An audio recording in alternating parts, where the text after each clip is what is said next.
Qué bueno pues tenerte aquí nuevamente, Marcelito, qué gusto.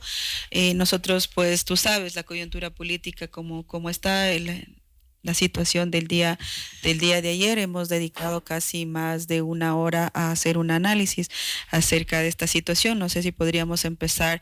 Hoy estaba previsto pues conversar sobre los planes de desarrollo, los programas que tienen los candidatos y candidatas a la presidencia y ayer pues lamentablemente ocurrió este hecho, así que Ujú. podríamos conversar acerca de cuál es tu lectura de este hecho lamentable ocurrido ayer del asesinato al candidato Fernando Villavicencio. Bienvenido, Marcelito, qué gusto tenerte aquí nuevamente. Gracias, Amandita. Buenos días a todos y todas. Bueno, esto ha sido una sorpresa realmente para todo el mundo. Indudablemente, creo que todas las personas nos hemos solidarizado con la familia de Fernando Villavicencio porque de todas maneras podemos ser, digamos, desde el punto de vista político, ideológico, personas Distantes. Ujú. distantes, contrapuestas, etcétera, pero el aspecto humano tiene que prevalecer en estos casos. Entrando en materia, en realidad es un evento tan sorprendente que difícilmente puede hasta el momento uno hacerse una idea clara y efectiva de qué es lo que está realmente ocurriendo. Hay una serie de situaciones bien extrañas en esto, ¿no? Eh, Haciendo una lectura general, en definitiva, habría que empezar preguntándose a quién beneficia todo esto. Si es que contestamos a la pregunta, entonces podemos saber, en definitiva, de dónde probablemente puede haber venido este incidente. Eh, yo pienso que aquí existe todo un entramado político que tiene que ver, en definitiva, con la revolución ciudadana. O sea, yo estoy absolutamente convencido que este acontecimiento está ligado a la necesidad que tienen los sectores de la derecha y el propio gobierno de Guillermo Lasso de impedir a toda costa que la revolución ciudadana asuma el poder. O sea, es un terror que tienen porque es el único movimiento, el único sector político que tiene toda la capacidad moral, la capacidad ideológica, programática, etcétera, para realizar una serie de transformaciones en el país que naturalmente no beneficia a estos grandes sectores. Entonces, por ahí me parece que podría haber una línea de interpretación. Se quiere culpar en definitiva a Rafael Correa y han aparecido una cantidad inmensa de observaciones y opiniones en ese sentido, ¿no? Acusando, digamos, culpando a Buscando Rafael culpables. Correa como si fuera el culpable de esto. O sea, desde hace mucho tiempo, desde la época de Lenín Moreno, desde el proceso ese de construcción de este fatal anticorreísmo, se ha querido echar toda la culpa de las cosas malas que pasan en el Ecuador a Rafael Correa. Entonces ahora buscarán un chivo expiatorio y será justamente esto, ¿no? Es una primera lectura que inmediatamente yo me hago. Lo otro es que aparte de eso, en realidad lo que se busca a la derecha es un proceso de desestabilización total del país.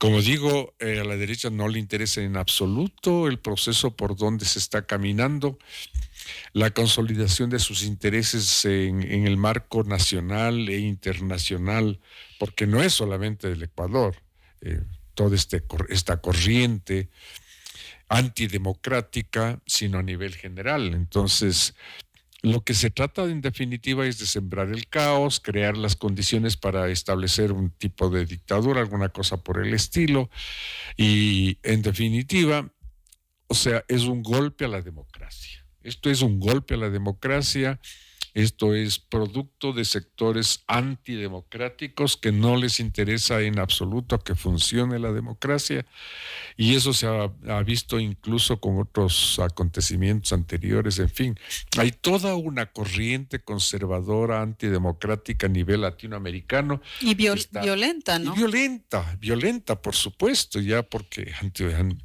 siempre ha habido sectores antidemocráticos, pero no tan violentos como la situación actual, que utilizan sicarios, que utilizan a los grupos delincuenciales, etcétera, para cometer todo este tipo de actos.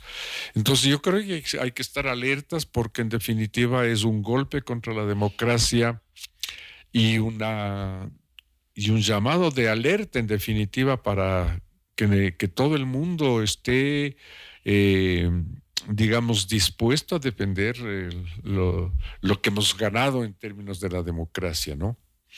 Mira, Marcelito, un poco estaba hoy pues organizado que hablemos sobre los planes de gobiernos presentados al Consejo Nacional Electoral de los candidatos. No sé si tú crees pertinente que en el marco de esta situación hablemos de los planes, de qué proponen, porque la campaña electoral, si bien se paraliza un poco porque los candidatos mismos pues han determinado que no están con todas las condiciones de seguridad para salir a hacer campaña, no se suspenden las elecciones. Así que hay que seguir discutiendo y debatiendo, por ejemplo, cuál es el programa, el plan de trabajo que proponen los candidatos en torno a la inseguridad. Bueno, digamos, yo había hecho un pequeño análisis sobre los principales candidatos, porque en realidad yo lo que veía es que de los 8 candidatos, en realidad 3 tienen una consistencia ideológica, que son el candidato de la Revolución Ciudadana, el del socialcristianismo, el de Yacu Pérez, que yo veo que tiene más o menos una consistencia ideológica y que no son solamente un conjunto de enunciados programáticos, coyunturales y determinados simplemente por la demagogia electoral, ¿no? No había, digamos, es un poco difícil en este momento pronunciarse con relación a los otros programas. Yo no había visto inclusive los otros programas, los había analizado, pero me pareció que no tenía ninguna consistencia ideológica y me centré básicamente en digamos, un poco el análisis de estos 3 programas. Ahora, en términos generales, no sabemos qué va a pasar en definitiva. O sea, si los candidatos de este momento están temerosos de salir con toda razón al seguir haciendo la campaña, lo que habría que esperarse es que realmente no se suspendan las elecciones. Sí, ayer dijo la presidenta del Consejo Nacional Electoral que sigue el calendario electoral y que el presidente pues sí. Tanto de eso, sí. Pero me parece que eso sería bueno. Entonces, yo lo que quería enfatizar es en la cuestión esta, un poco de los modelos que están detrás de los programas, porque, claro, es fácil hacer ofrecer una cantidad inmensa de cosas y a la final, ¿qué hay detrás? Claro, estas promesas también responden, como tú dices, a una motivación político e ideológica. Claro.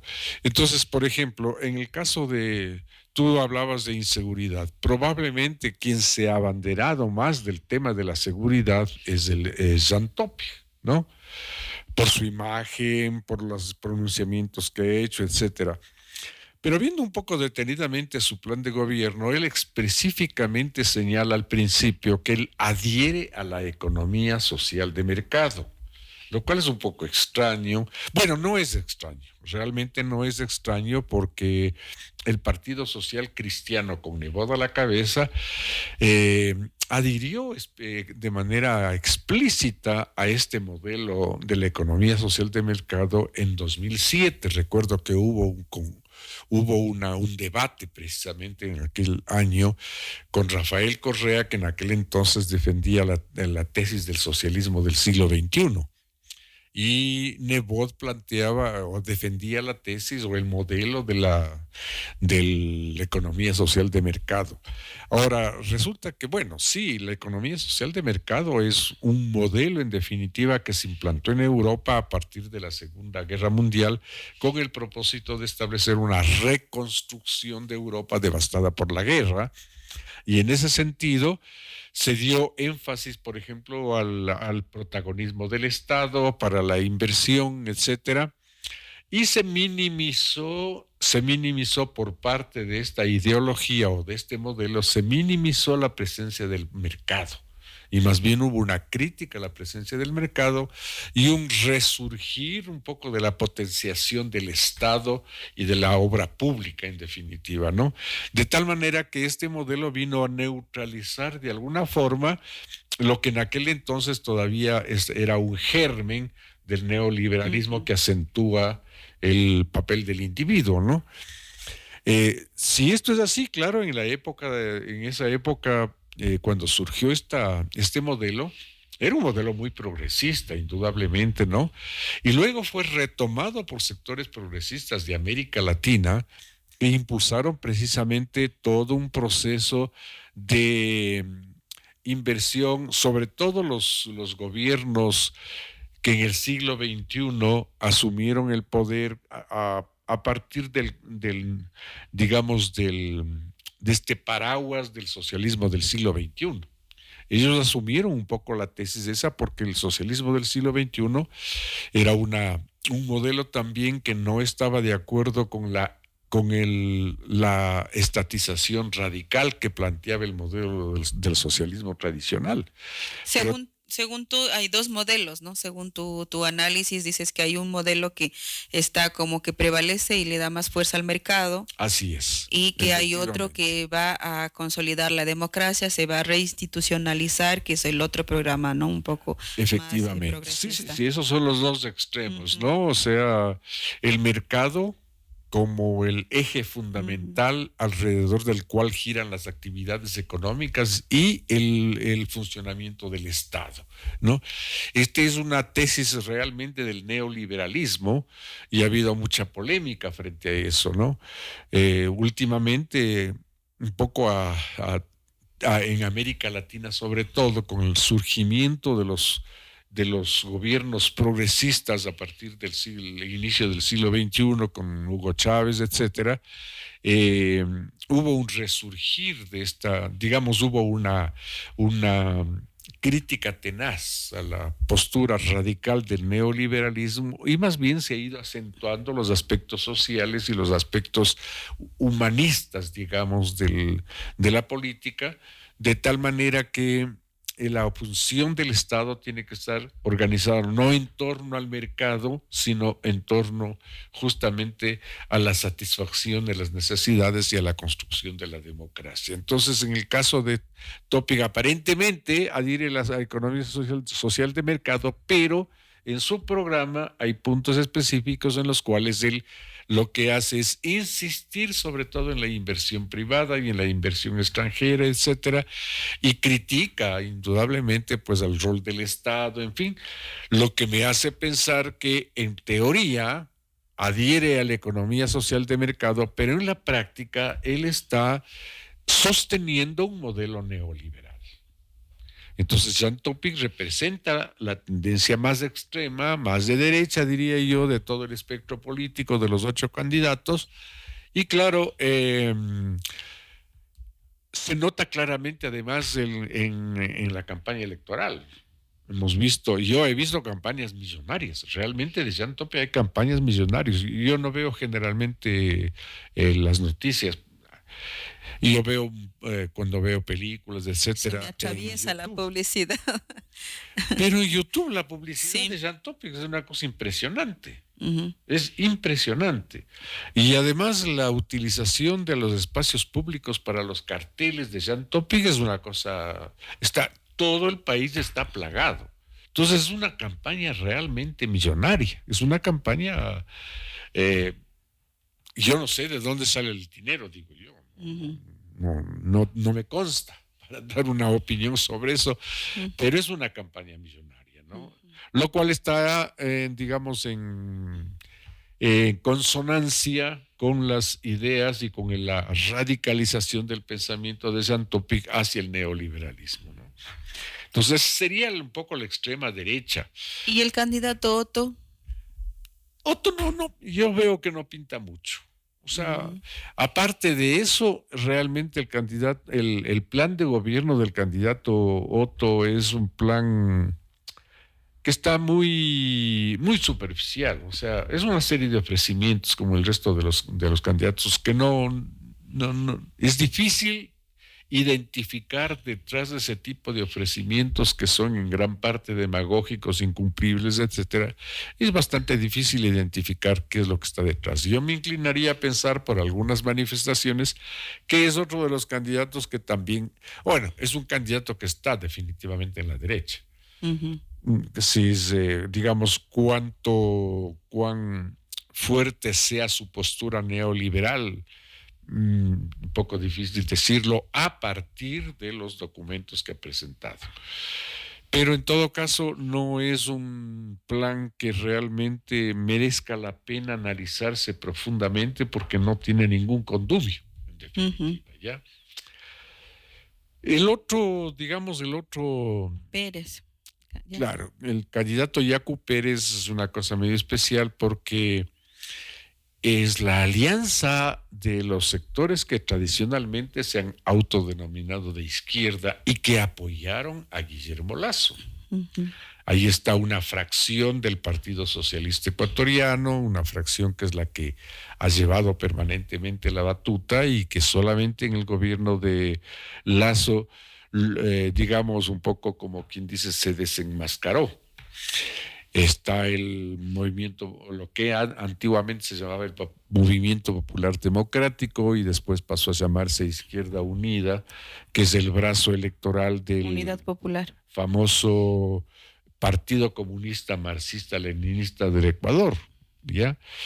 Y está también el Democracia sector Democracia Sí, que es fundado por Gustavo Larrea, que igual los tres sectores que conformaron lo que ellos llamaron la verdadera izquierda apoyaron al gobierno de Lasso, apoyaron la candidatura de Lasso y bueno, pues ahí estamos viendo las consecuencias. Sin embargo, desde el punto de vista ideológico político, el plan hay un análisis de fondo, ¿no? Más como como ecologistas, hay una postura ecológica. Es lo que aparece realmente así, ¿no? Porque es muy disperso, no se sabe. Realmente el plan es bastante bien elaborado. O sea, yo diría que es más bien producto de la intelectualidad de izquierda que está en la academia, la que elabora realmente ese plan. Ellos hablan de una tercera vía. ¿Cuál es la tercera vía? Ellos dicen que están equidistantes de la economía social de mercado, del socialismo estatizante, del autoritarismo, del caudillismo, etcétera. Es decir, un poquito son como el ideal puro de la izquierda en el Ecuador, ¿no? Pero realmente no. El conjunto del plan es un conjunto, yo diría que por lo menos ilusorio. Es decir, no van a poder cumplir todo eso que están planteando en sus cantidad de cláusulas que tienen. Eso es imposible cumplir en la coyuntura y el plan de gobierno debía haberse presentado por parte de los candidatos para cumplir en esta coyuntura hasta el 2025. Perdón, hasta el 2025. Y naturalmente con un sustrato ideológico político de tal manera que pueda proyectarse con un modelo a largo plazo, como es el caso del modelo de la Revolución Ciudadana. ¿Qué propone el modelo de la Revolución Ciudadana? Bueno, primero hay que señalar que se enmarca dentro de toda una concepción ideológico-política que ha venido siendo trabajado desde principios del siglo XX, por lo menos, ¿no?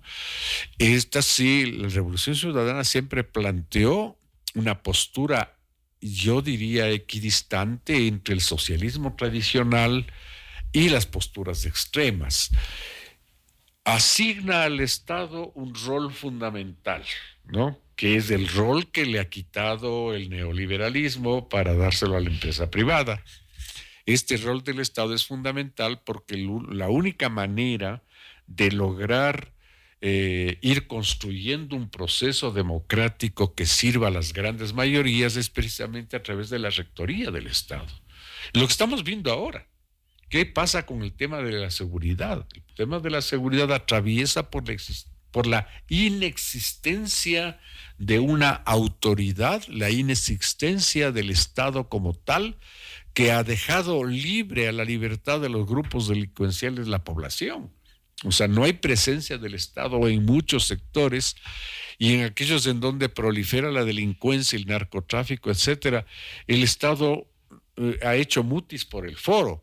Lo único que ha hecho en definitiva es presentar a, digamos, las Fuerzas Armadas, sobre todo la Policía Nacional, pero muy desguarnecida, o sea, sin armamento, sin dotación de nada, ¿no? Entonces, en definitiva, el tema fundamental atraviesa por el problema de la autoridad.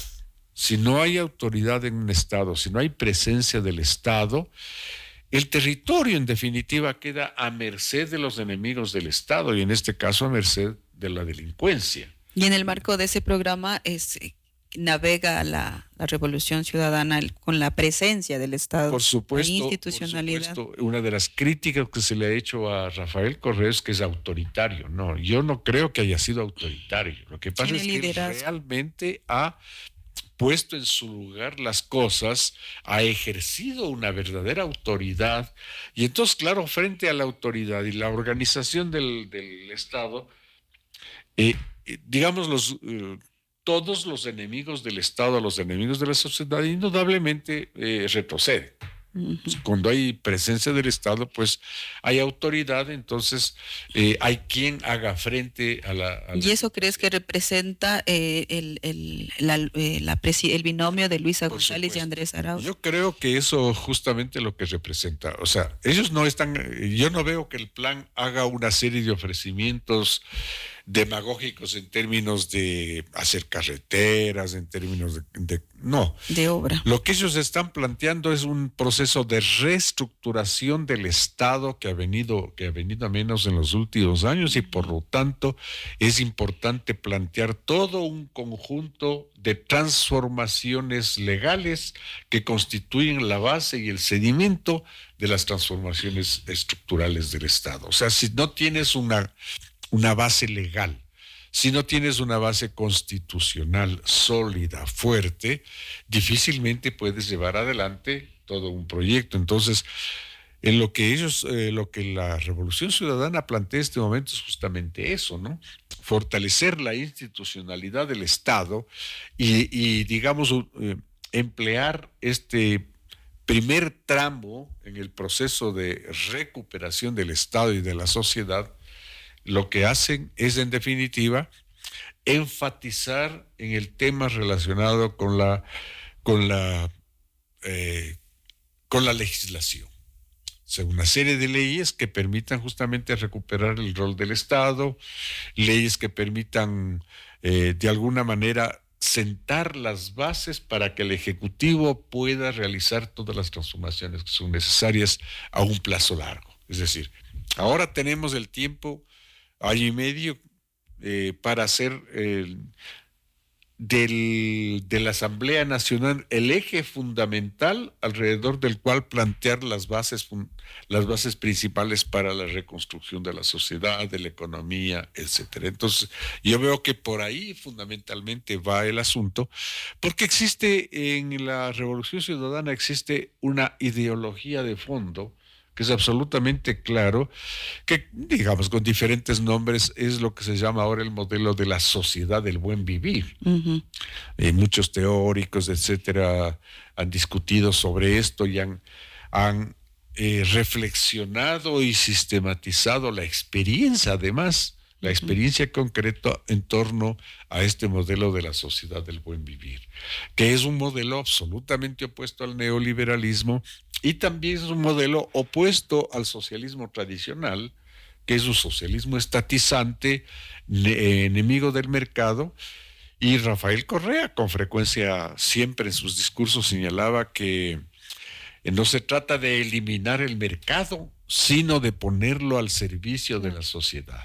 Entonces esa es la línea fundamental, el eje central por el cual camina, y entonces uno puede, a partir de eso, ver, visualizar a largo plazo que existe realmente un proyecto de país, un proyecto de sociedad, que es lo que nos interesa en este momento, y no un conjunto ahí de enunciados programáticos, de ofrecimientos que a la final se podrán o no se podrán hacer. Qué importante que es siempre conversar contigo, porque yo aprendo muchísimo y creo que la sociedad ecuatoriana también aprende, nuestra audiencia.